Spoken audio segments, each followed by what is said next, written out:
All right, hey, welcome to another album review. On this video, I'm gonna review the album "See You on the Other Side" by Korn.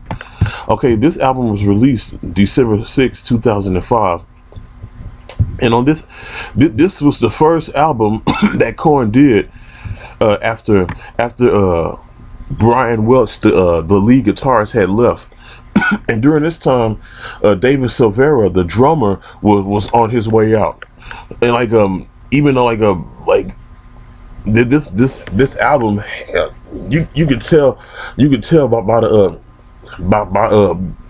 the whole vibes of this by those two members departed, that it completely changed the vibe and the sound. Of course, it still had that dark, groovy sound that Korn was known for, but like it didn't sound the same without Brian Head Welch or David Silvera.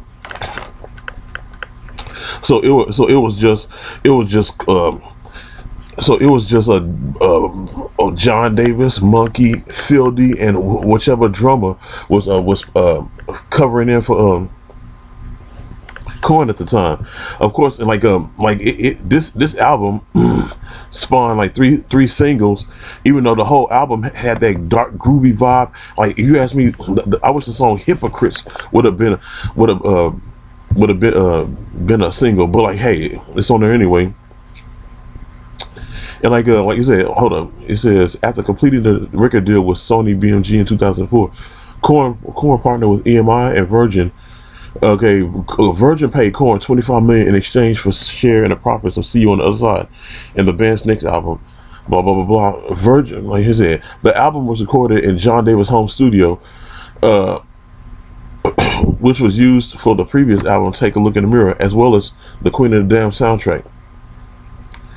Davis stated, "We went through a lot of drama with Head leaving and getting off our label, making the album by ourselves." Regarding Head's departure, a Monkey said, "There was a kind of moment where we didn't know what we were going to do and how we are going to continue. We kind of decided, okay, we could just sit back and put out our greatest hits album and end this, or we could use opportunity instead of looking at it as a loss, reinvent what we do." And like, of course, this album pretty much stood with the rest of the albums they put out.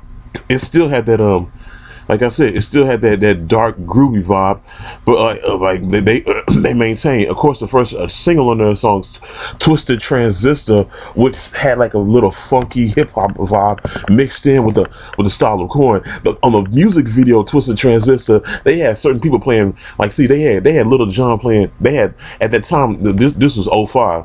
So they put out rappers who were hot at that time. Of course, they had David Banner playing the drummer. They had Exhibit playing Fieldy. They had Snoop Dogg playing Monkey, and Little John playing John Davis, of course. And like that album was that video was funny, but it kind of fit the vibe of that whole album. But I digress. And it also has songs like singles like "Coming Undone," which gave off of course the signature Korn sound, but it sounded different without that double seven string sound that Monkey and Brian had often produced. But what you gonna do with one guitarist? So they had to make it do what it do. And then, like, of course, like songs like "Politics" and "Hypocrites," like of course the lyrics are saturated with anti-government, anarchist, with anarchist rebellious vibes. And like then like songs. I like the song "Souvenir." I like that the fuzz from that bass guitar that Fieldy played, that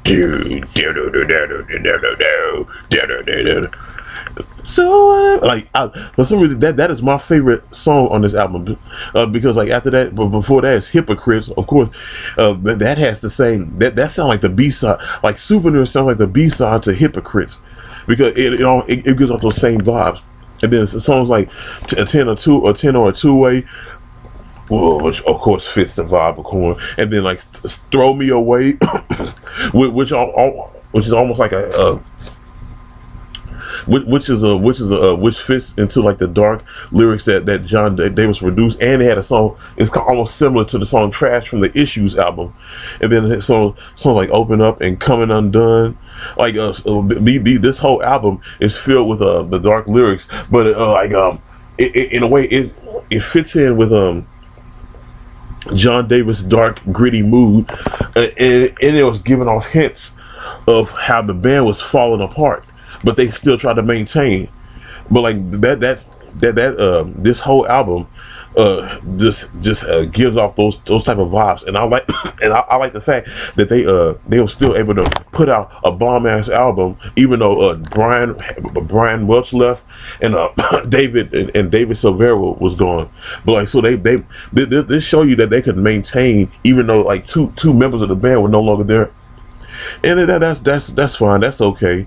But like, this. Do I like this better than their first three albums? Of course not. But I like that it still stood the test of time even during that era. I first heard "See You on the Other Side" when I was riding with one of my two former co-workers. This big booty Hispanic chick and her brother. I really wanted to nail her. But I digress. It was like they were just bumping this album. I'm like, I was thinking of, and then at that time, I was broke as shit. I was just paying my bills, trying to get maintained. But like I used to buy damn near every album that Korn dropped. But like they was bumping this, I'm like, man, I gotta buy this. Like at first, I wasn't gonna buy it because it didn't have Brian Head Welch in it. But then when I heard them bumping this, like, yo, I gotta get this. Oh man, yeah, but I digress. But like from a scale of 1 to 10, I give this an 8. From a scale of 1 to 20, I give it a 16. Yeah, I give it a 16. All right.